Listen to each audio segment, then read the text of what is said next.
Welcome, warm welcome to everyone who joins us in this time of sadness and rejoicing and missing and longing and of gratefulness. Grateful that Sidney Burton Selleck dwelt among us for as long as he did. Burt, Burton, Dad, Uncle Burt, Grampdad. Burt was many things to many people, and today we have come together as only we can during these times to mourn together, to celebrate together, and to commit to being the best we can be in the years yet afforded each of us. The individual Dad knew us to be and constantly encouraged us to be. I think one of Dad's favorite things to do was to encourage people. To encourage people to follow dreams, to embrace the unknown, and to expect a great adventure around every bend, or at least a very interesting person you had not yet met. And if that happened, then it was a very special day, no matter what else happened. Today we will hear a little from me, from Todd, and from Miriam, and you will hear from grandchildren who have grown to love and cherish their times with their grandfather, and who will hold dear to their recollections, some shared, some very personal, and they will spend the rest of their lives wondering, what would Gramp or Grampdad encourage me to do in this situation? And I believe they will have their answer. Thank you for joining us, whether it is on this day that we have chosen when we have stopped all that we were doing to sit together in various locales, to be a family while we communally share our experiences of a man larger than life who, while no longer among us, remains ever with us. Dad liked it best when services and programs proceeded unannounced, that the agenda had been determined, but that there was as little fuss and interruption as possible. Do your homework and then let it happen. We shall do our best. Guide me, O thou great Jehova, pilgrim through this barren land. I am weak, but thou art mighty. Hold me with thy powerful hand. Bread of heaven, feed me now and evermore. Feed me now and evermore.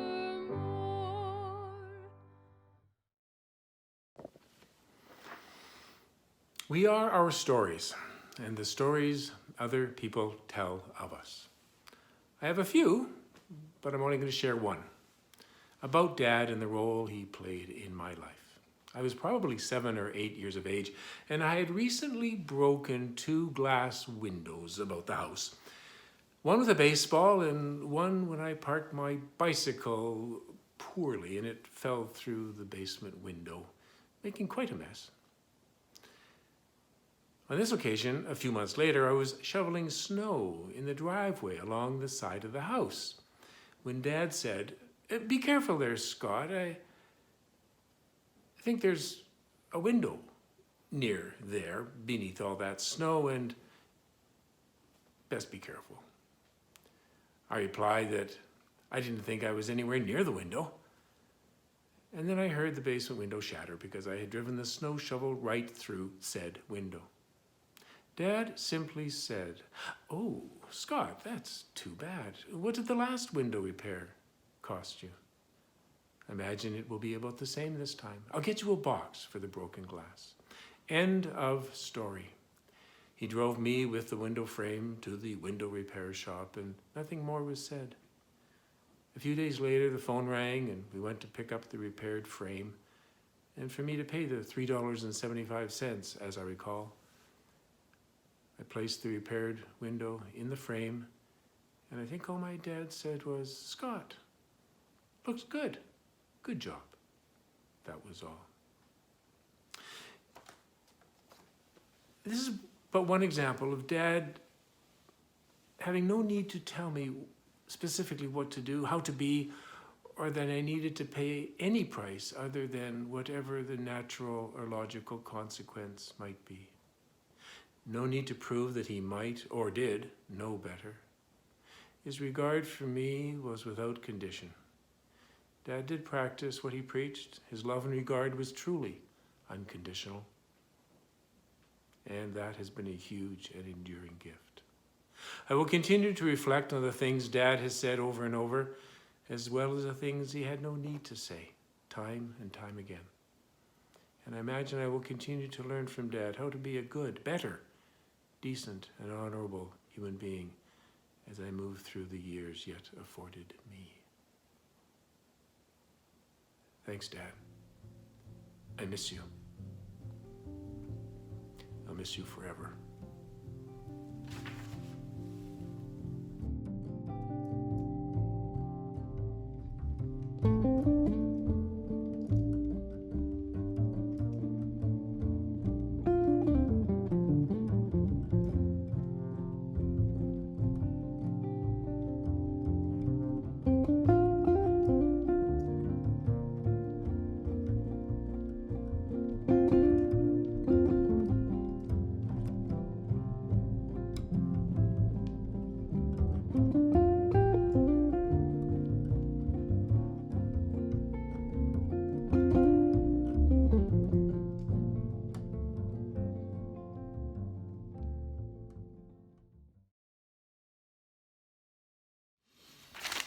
Hello family, hello friends, and even though we're in a bit of a strange time in the world, I'm really glad that we can share together like this and celebrate and reflect a bit together on Dad. And when I think about Dad, I'm Todd, in the middle of Burt and Vin's 3 children.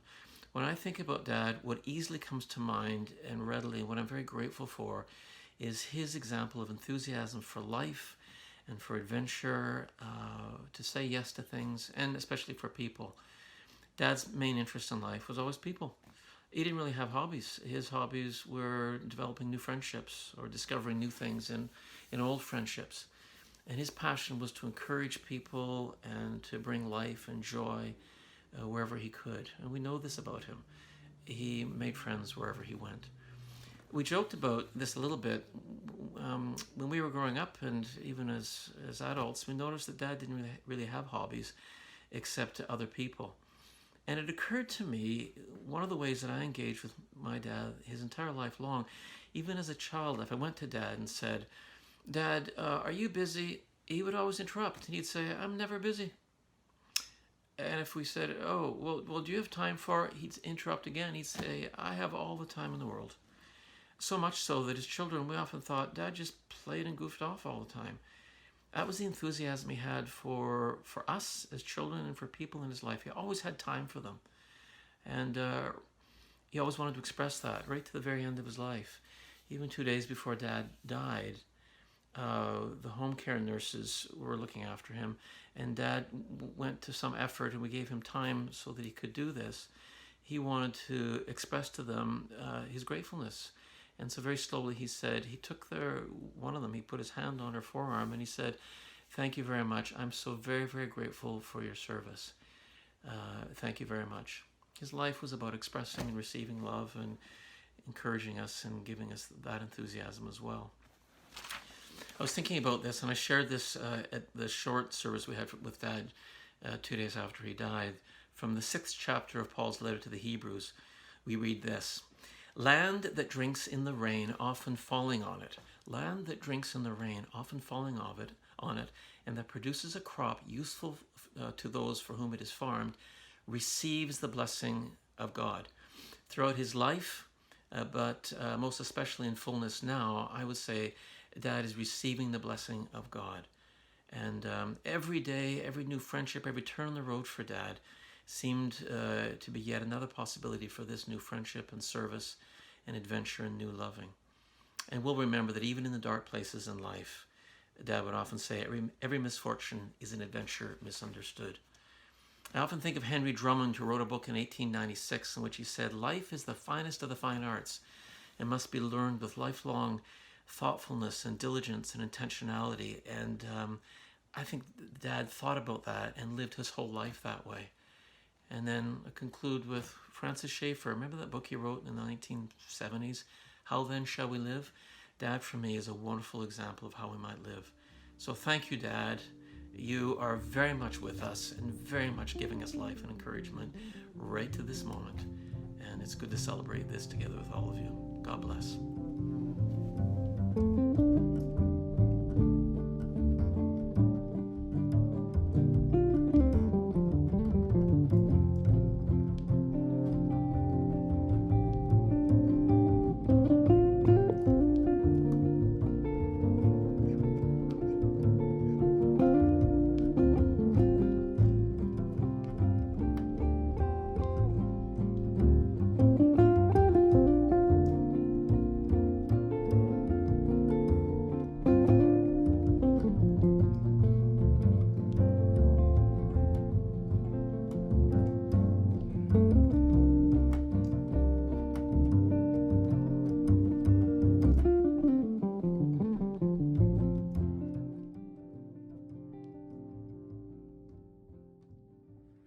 Hi, it's Luke here. I thought I'd wear this super cool sweater that Grampdad gave me. He bought it back in the 50s when he was living in BC.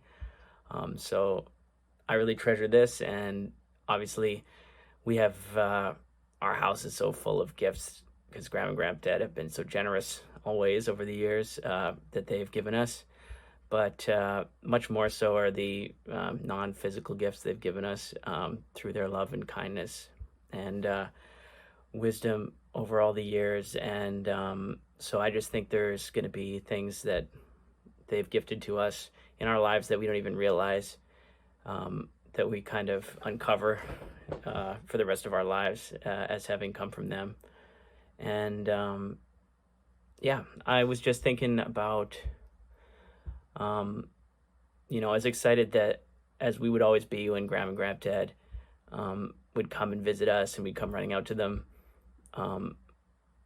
Grampdad is loved even more by Jesus than we loved him, and more perfectly, and Jesus would have been more excited to see Grampdad even than we were back in the day as kids when they'd have made the drive to visit us. So I'm happy that he's there, and it'll truly be something to look forward to see him again at the end of this life. So I think I'll think about him every day and have that on my mind every day.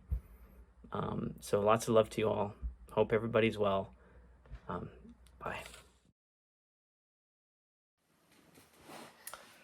Hi everyone. I thought I'd share a story from when I was very young, and we were on holiday together in somewhere down in the States, and my dad had arranged to go horseback riding with Luke and with Mom, but I was still too young, so I had to stay home when I was feeling kind of left out.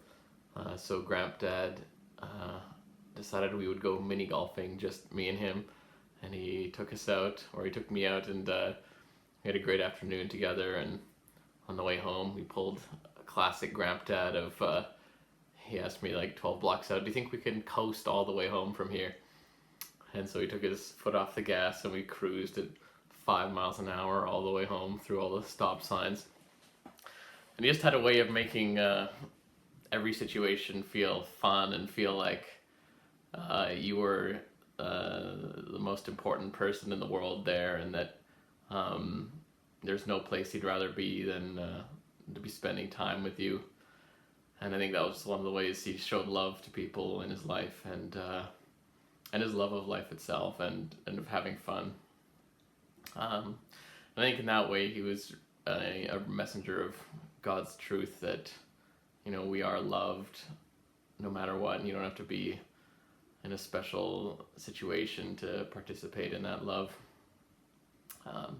We miss you, Grampdad, and thank you for the gift that your life was to all of us.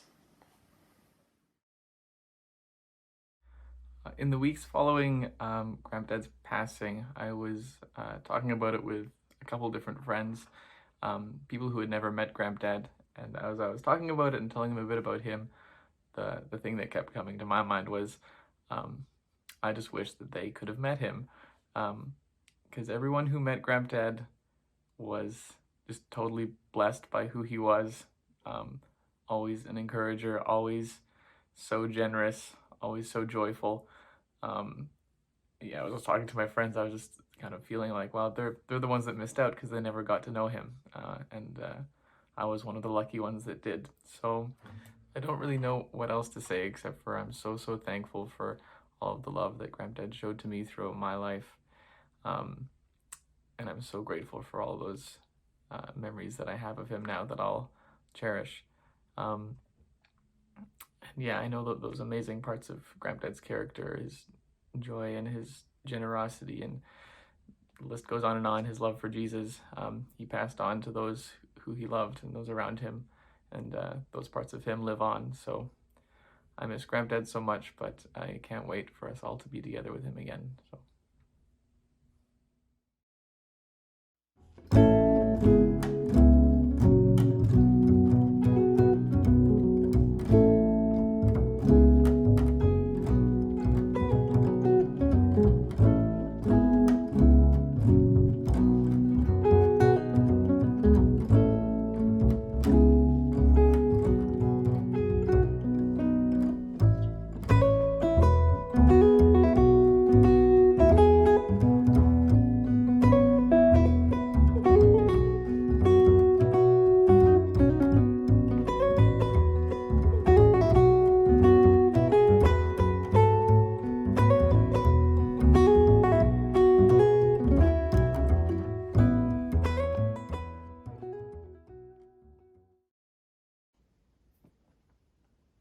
My dad loved extravagantly.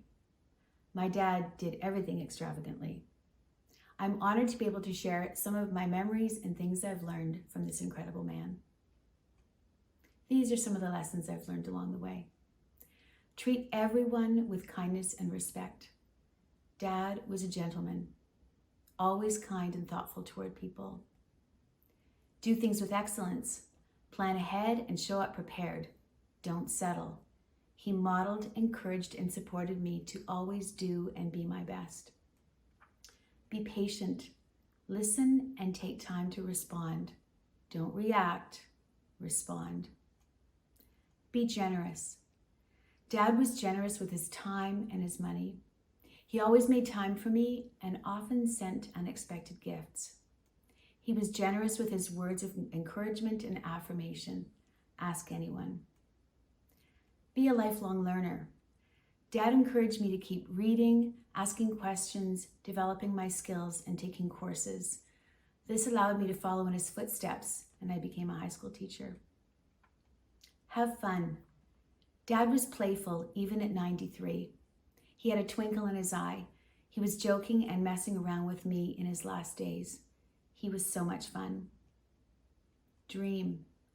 Don't always do the most practical or expected thing. Take risks. Don't overthink. He modeled that, taking his young family to Arizona for 2 years and making a beautiful life for us there. Magical years, because Dad dreamed, took sensible risks, and took action. Love God and love others. Dad's belief in God was evident in his life. He served God by serving others through telecare, the symphony board, and he was the director of family camp at Camp Quasend when we were young. His love of serving and camping lives on in his grandchildren who are speaking today. Their faith and their desire to serve has been impacted through their experiences at camp. I'd also like to share a few things that I will miss about Dad. I will miss his kind and gentle words of encouragement. He was always there for me, growing up and later from a distance, but he was always in my corner. Dad had a desire to celebrate and make an occasion of everyday things. A nice dinner together on the boathouse deck, a paddle on the lake, coffee with friends, toast and tea before bed, or enjoying a campfire. Everyday things were celebrated well. Simple pleasures.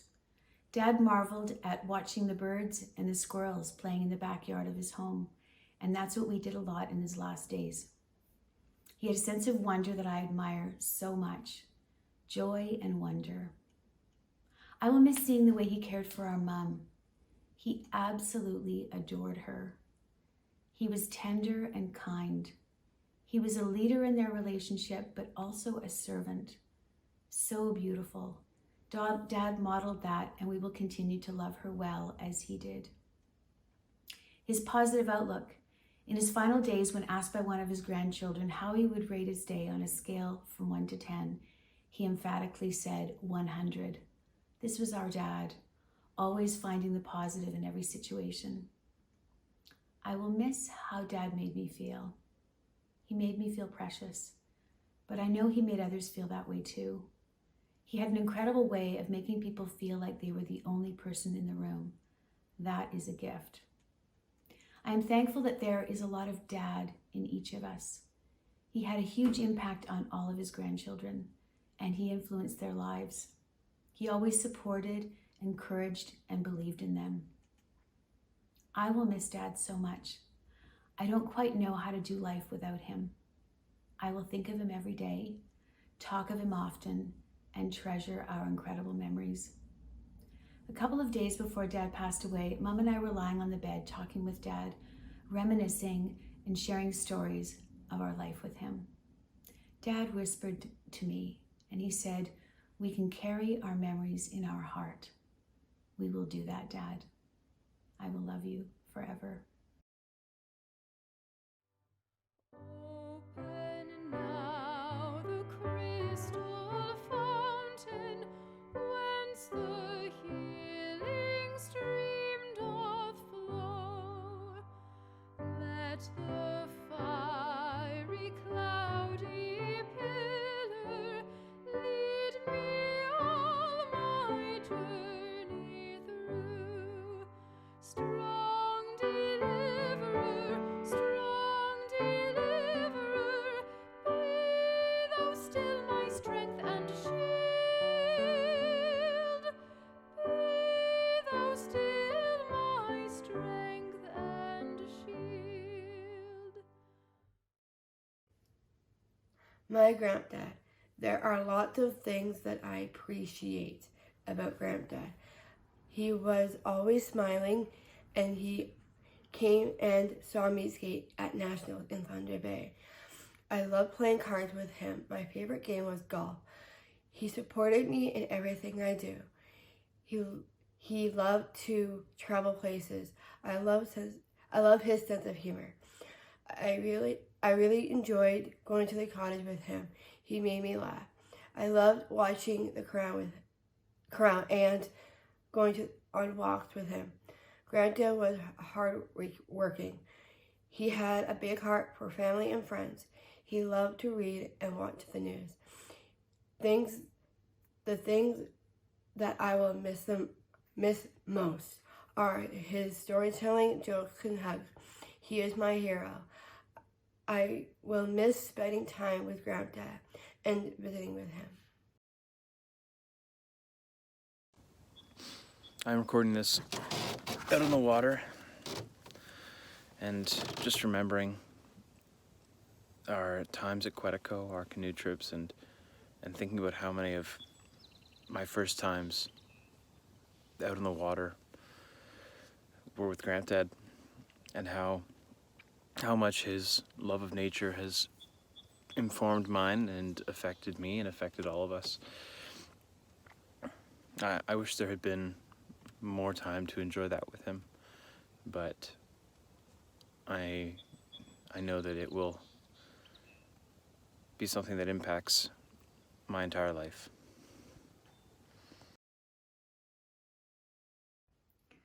Grampdad took on many roles in his life, and the role that of course I am most familiar with is his role as grandfather. He took his role seriously, showering me with love and support at every turn. He was interested in whatever I was interested in, and always encouraged me to pursue my passions.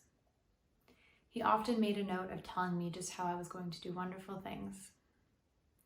I know not just how blessed I was to have him in my life, but how blessed I am and will continue to be because of the impact that he had on my life the 24 years that I had the honor of knowing him.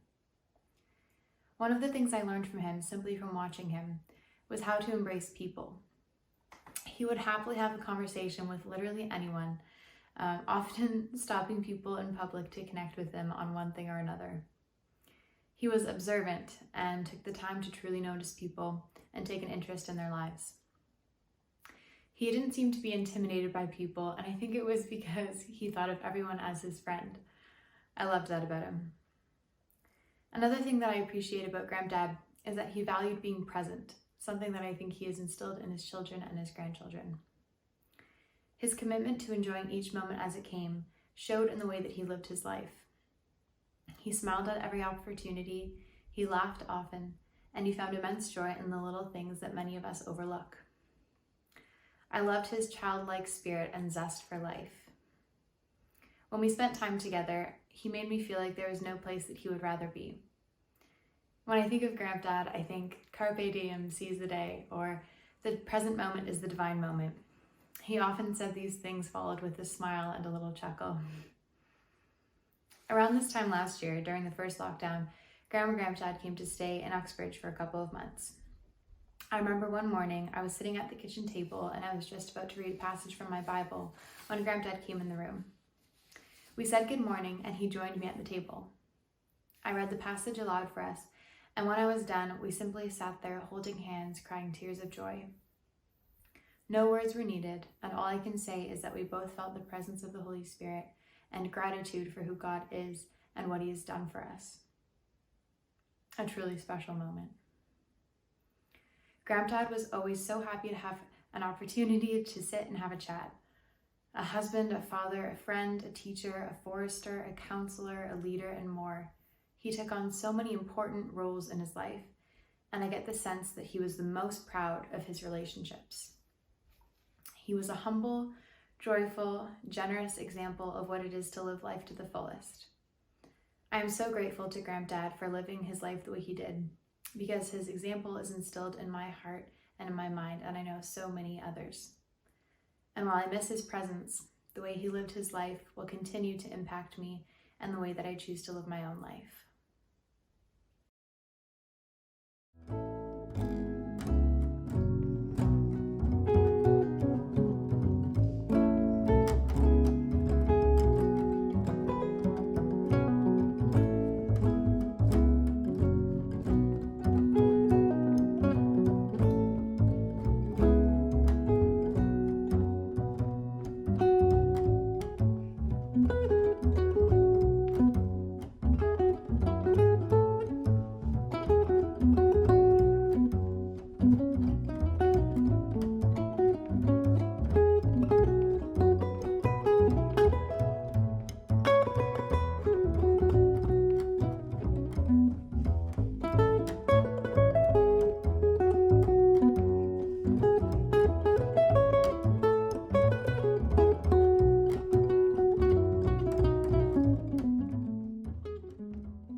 Hello, and thank you for being here today to celebrate Grampdad with us.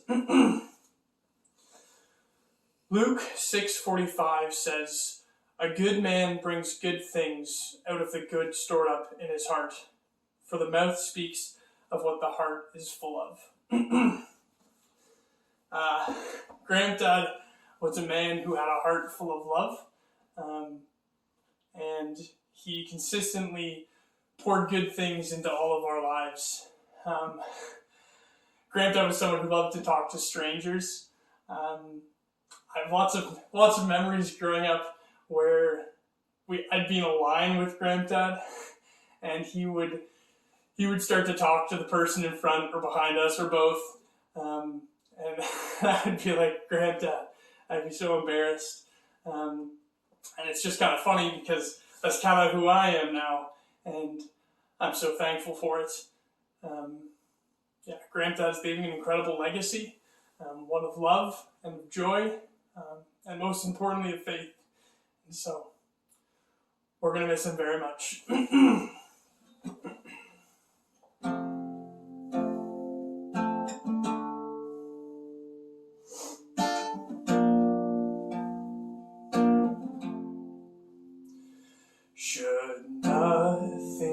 of our efforts stand, no legacy survive, unless the Lord does raise the house in vain, its builders strive. For you who boast tomorrow's king, tell me, what is your life? A mist that vanishes at dawn. All glory be to Christ. All glory be to Christ our King. All glory be to Christ. His rule and reign will ever sing. All glory be to Christ. And on that day, the great I am, the faithful and the true, the Lamb who was for sin, who slain is making all things new. Behold, our God shall live with us and be our steadfast light, and we shall hear his people be. All glory be to Christ. All glory be to Christ our King. All glory be to Christ. His rule and reign will ever sing. All glory be to Christ. All glory be to Christ our King. All glory be to Christ. His rule and reign will ever sing. All glory be to Christ.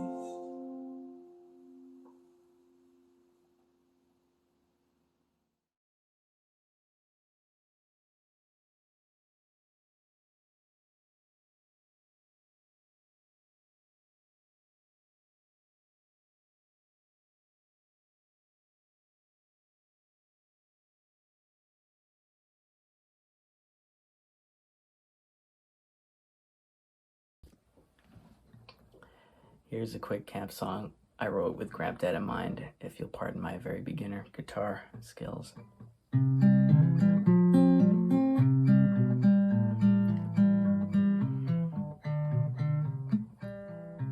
I need Jesus, I need Jesus to come and rescue me from my sins and all my burdens. I need Jesus to come set me free. I need the Spirit, the Holy Spirit, to be my guide and be my friend. And He's promised to be with us both now until the very end. There'll be good times and there'll be bad times. There'll be troubles for us to bear. But I'll take my cross and follow, 'cause Jesus has gone before us there. When this life on earth is over and my spirit leaves this place, well, I know that I will see Him, saved not by deed but by grace. Well, Grampdad's gone before us, He'll be waiting to meet us there. When that time comes, I'll be ready to give up every earthly care. We need Jesus, we need Jesus, evermore each passing day. He has saved us and redeemed us. He's taken power of death away. Thank Thank you, Father, Son, and Spirit, who was and is to come. Be with us still here on earth now. Help us finish this race we've got to run.